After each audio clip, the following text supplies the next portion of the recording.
Hey guys, thanks for tuning in. This is Optibottom coming to you with another video review. And today we're going to be taking a look at the new DC Collectibles Mask of the Phantasm Batman and Phantasm 2-pack. Now, when they first announced that they were doing these Batman animated series figures, this was a set that I was really hoping that they would do, or at least make Phantasm. And I think it's great that they put the two together here. Now, this was the first Batman animated series movie that they did, and in my opinion, probably the best one. For the package, though, you can see you got this nice open window that allows you to see both figures. The accessories are kind of in the background, and then in the back, you can kind of see a silhouetted image of what looks like Batman and Phantasm's faces there. But on the side, it says Batman and Phantasm. It's figure number 22.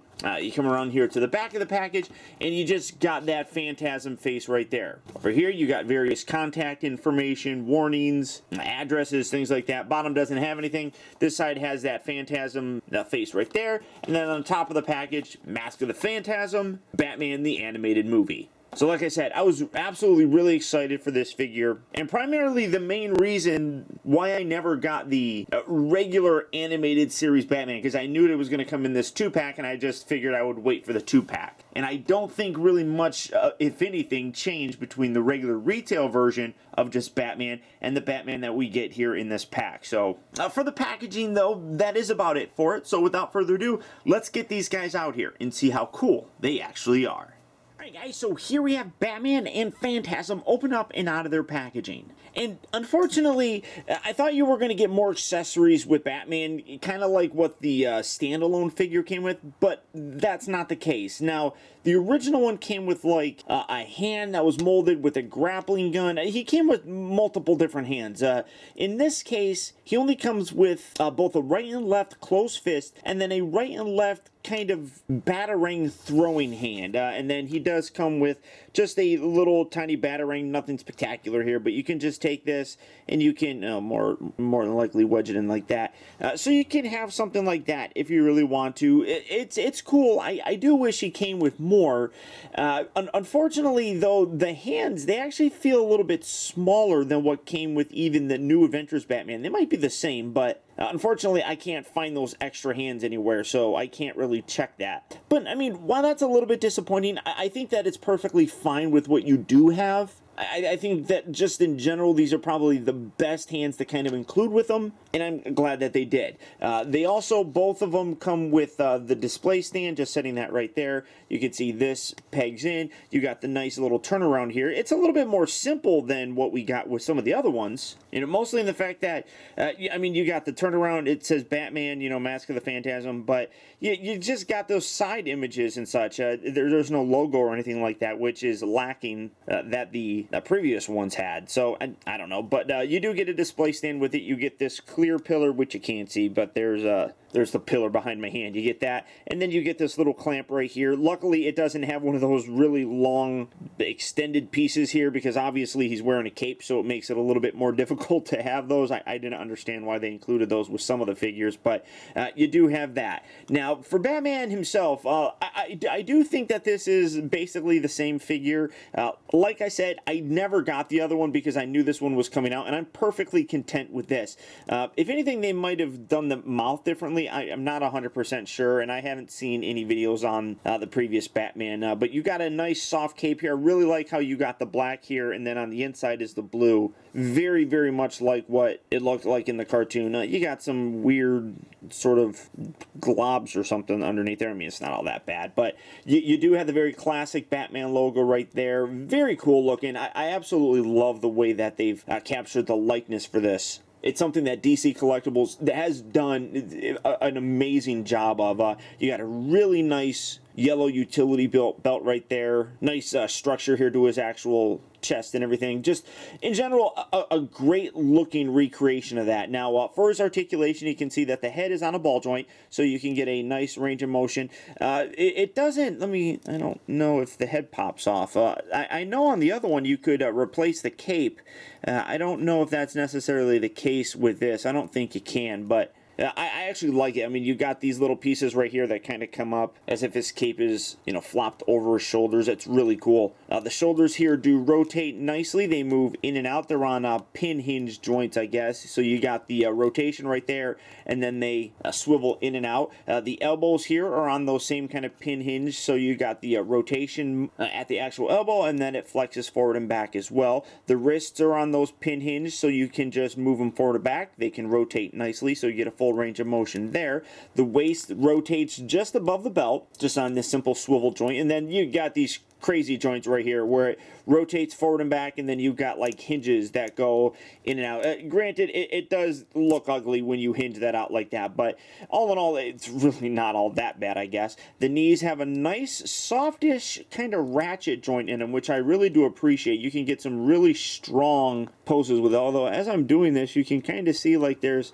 like plastic that looks like it's coming out from underneath there, so I don't know what that's all about, but you got a nice range of motion there. The ankles do tilt side to side, and then they move forward and back, so you can get really nice wide poses with them. That's something that actually Phantasm doesn't have, which I'll touch on here in a little bit. You can actually see that the hinge section for it is inside the ankle itself. It's not a kind of pin hinge sort of thing here, like what you'll see with Phantasm. So really nice range of motion on this guy. Definitely has the look that I prefer for Batman, specifically out of the Batman animated series. I do like the new adventure look. It's very similar to this, but this is the classic look for me. That's what I like seeing. And then, like I said, for the wrists, all you have to do, and I guess I shouldn't have put that in there. These just pin in there just like so, and you can put that in there, and then take the batarang, and again, we're going to wedge that in there. Literally, you just kind of wedge it in there. So you have that, and get something. I mean, again, you guys know me very well. I'm not good at posing, so let me try making this kind of cool looking, like he's going to be battling his former love. Yes, I did say that. I did say that. This movie came out in 1993, so if I'm spoiling anything for you, you got bigger problems than me spoiling things. But here we have Phantasm. Now, Phantasm actually has a dual identity, that being of Andrea Beaumont, which is Bruce Wayne's former significant other way back in the day before he was Batman. And, Phantasm is kind of, like an anti-hero of sorts. Has the intentions of doing good things, but goes about it in the wrong kind of way by actually killing people, which, definitely turns Batman off and makes him a little bit upset at what is going on here, especially when he comes to find out that it is his former lover. But for the figure, there we have it. And I get her to stand because, she is a her. I mean, it was unveiled, and it's, like I said, not a secret. You do get two different left hands. You get this more open kind of claw, which looks really cool. I absolutely dig that. You got the nice pointy fingers, and then you got this one here that looks like it's meant to hold something, except she doesn't come with anything to hold. So again, accessory-wise, kind of limited on this. This is a $45, $50 set. I don't think that the price is really all that bad. I think it's actually pretty good for what you get, but I think that they should have given you more accessories with it, just because at $25, the breakdown or so per figure, that's about what they go for individually, which come with a lot more accessories. So I think that we should have gotten more hands. Now, you also do get the display stand here, but for this turnaround, you just get a front image and that back. You don't get a side. And again, you're missing the logo on here, so a little bit lacking here. You do get the clear pillar with the little C-clamp sort of thing here. Obviously, it doesn't have the big extended poles here in the back, but just setting that there. The figure, though, actually turned out pretty good. I'm really happy with it. I do kind of wish that you could take this and kind of make that go down a little bit more. I think that looks a little bit cooler on this, honestly, but it's not that bad. You can move that back of sorts. One thing, I honestly thought that I saw that they were going to be releasing this with an alternate head of actually Andrea. So Does that come off? It doesn't seem to come off. So you can see you can move that back. This is a very soft material on here, a little bit softer than the cape on there, but really nice. I love how it's tattered and you got the multiple layer kind of look right here. It just looks cool. I love how it swoops over her actual legs. Really very nice looking on there. Again, you know, for the wrist, you just remove that and then you take this little gizmo, plug that in there. That's kind of rough with the fingers, and you know, you can have her, you know, expelling her smoke gas thing from her hands or something like that. I mean, that's really a really cool look for this character.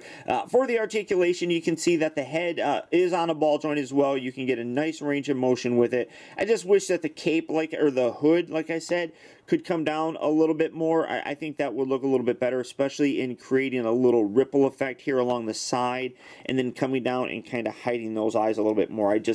Personal preference, I would like that. The shoulders here move forward and back. The cape thing here really does not hinder much of anything in terms of the standard rotation. You're not going to get a really easy 360 rotation, but you can actually do it if you go like that. So I mean, it can happen, but like I said, these kind of get in the way, but not a heck of a lot, just because of how soft and kind of thin these actually are. The elbows here do have those pin hinge joints, so you get a nice range of motion there. They rotate forward and back. They hinge back and forth. Rotates right above this gauntlet sort of thing. There's no other rotation or anything down there, but you can rotate that around, which is really nice. All the articulation for the shoulder and elbows is the same on the opposite arm, and then you also do get this rotation here above the glove, and then the hands also rotate, so you have that full range of motion as well.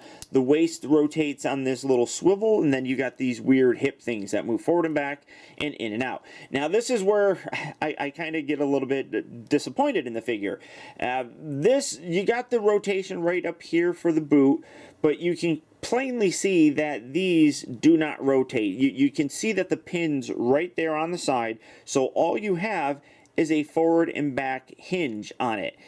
It's kind of disappointing because in spreading the legs out here, you're stuck with this, and they kind of go off on an angle. Now, if you position her, you get like that, she can stand perfectly fine. It just looks weird with the feet, I guess. So that's something that I wish they would have fixed. I also don't understand why they got one peg hole on the bottom of the feet, but not on the other one. And I don't understand why they had that in the first place, because none of these stands have pegs.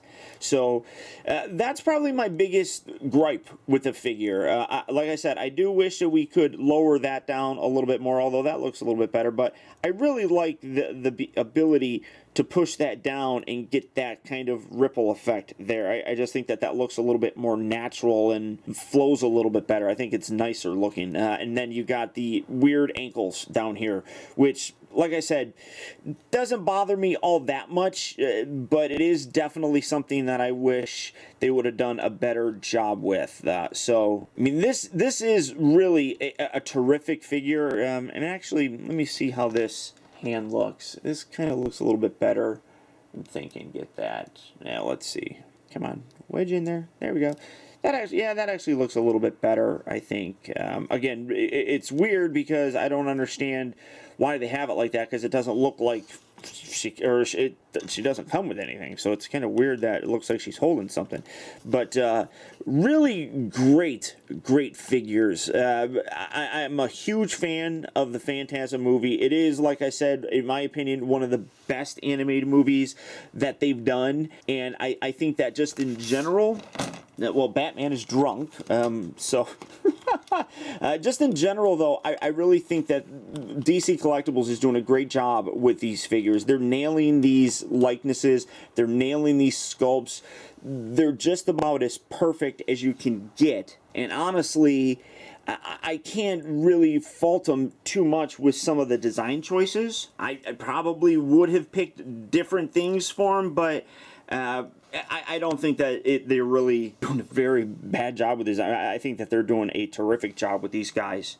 Now, regarding this particular set, I do think that we should have gotten a few more accessories, maybe some more hands, something like that. At the $50 price for it, like I said, you're looking at about $25 a piece, which is the normal price for a standalone figure from DC Collectibles in the Batman animated line. So I don't know why we couldn't have gotten a few more pieces. That's kind of unfortunate, but this is still a really fun set. Now, if you're interested in picking this up, your best bet is probably a local comic book shop or something of that nature. They are not coming out to Toys R Us or Walmart or things like that. Or as always, they are available at Big Bad Toy Store. So if you want to pick this set up, all you have to do is click on the link down in the video description. You'll go to BBTS where you can check out availability on these guys, as well as the rest of the DC collectible line. I'd also like to mention that these figures were provided via the support of my patrons. So I would encourage you to click on the video description to see the various people that helped to make this review possible. And if you'd be interested in becoming a patron, check out my Patreon page at patreon.com/Optibotimus. But beyond that, guys, that's about it. So once again, I want to thank you for tuning in, and until next time, I'll talk to you later.